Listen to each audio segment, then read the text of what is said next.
Hey, it's Roger, it's King Nimbus, and I'm finally doing my review for some comic books, y'all. This is from the haul from March 4th that week, so let's just get into it. As always, the review scale is 0 to 5, clouds specifically, because King Nimbus. Uh, Besides that, though, the order in which I'm choosing the comics is just kind of based off of which they appeared in that first couple of videos I did of them. So let's just get right into it.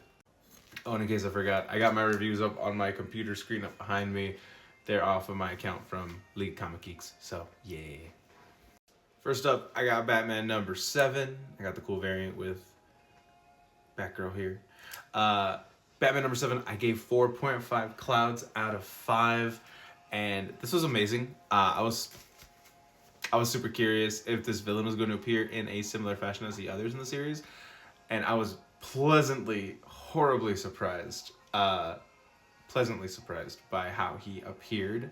I'm not gonna say the villain, but very iconic with Batman, and the whole major theme with this specific arc in this series at least has been like reformation and almost like changing some of these villains from like who they were and understanding them more on a human level and seeing how they can become like more of a person of society and maybe like adapt back to it. So this villain appearing, even cooler. And like the fact that he fit in the story and wasn't like just immediately causing problems, that was really awesome.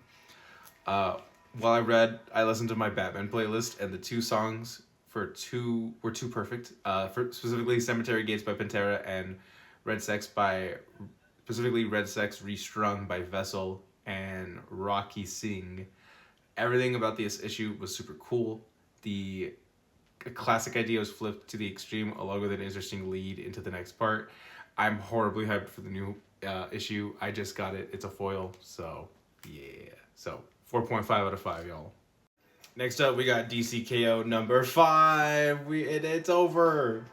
It's over. It's kind of hard to see with all the computer screens and stuff, but it's a cool foil. I promise you. I gave this a 4.5 out of 5, but there's a lot of 4.5s for this haul. It was a good week. While I didn't love how the story ended with a certain buddy old pal vanishing, I'm not going to say who, but it should be pretty evident based off of the cast. This was awesome. This was a pretty fun ending.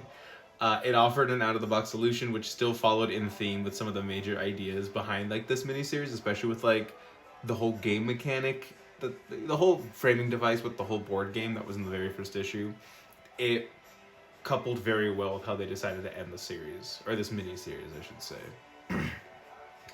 And along with like the various philosophies behind that too, because we kind of saw the different philosophies play out with both Night Fight and DCKO. So that was really cool. Along with this, was the art insane? Yeah. Did I get super hyped and was happy as it progressed? Horribly. Would I love a game in this format, especially with the idea that's mentioned by the end by Darkseid, because he kind of alludes to like maybe something in the future. I honestly can't wait to see more if there is. There's also a multitude of ways this could go, and I would be horribly hungry to read it, voracious even. So 4.5 out of 5 for DCKO number 5. Next up, we got Absolute Superman number 17. I gave this another 4.5 out of 5. I was being very generous. This was a good week. This was a great conclusion to Hawkman's arrival into the story and how he kind of got introduced, along with a great solution to the main battle in the comic, or the main baddie, I should say. Battle happened too, but I'm also happy to see more Superman villains appearing. We do see some more appear in this issue, and we see them kind of get fleshed out. Although I'm really scared too, like specifically for the villain that appeared and how he's getting like involved into the story. I'm a little concerned. Really loved it though. Hope burned through on this issue very well. Burned very brightly. So another 4.5 out of 5. Last but definitely not least, Twilight Zone issue number 5. This was another great dive into the Twilight Zone. Get it? Because this one took place like underwater, so it's kind of like a joke. Yeah.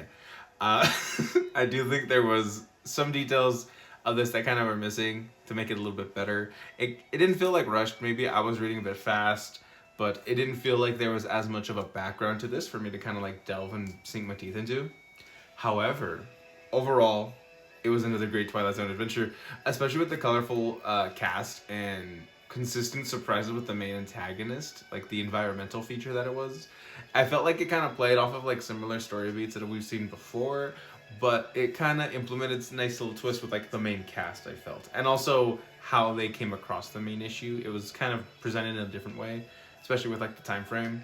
So that was neat. Although I don't think it was like easily probably one of the best of this miniseries so far. I think next week the number 6 comes out, so I'm gonna be definitely securing a few copies of that. But I hope y'all enjoyed this review. I have a little bit more reading to do, but for the most part, I have another few reviews that'll be coming out this week. So I hope y'all enjoyed.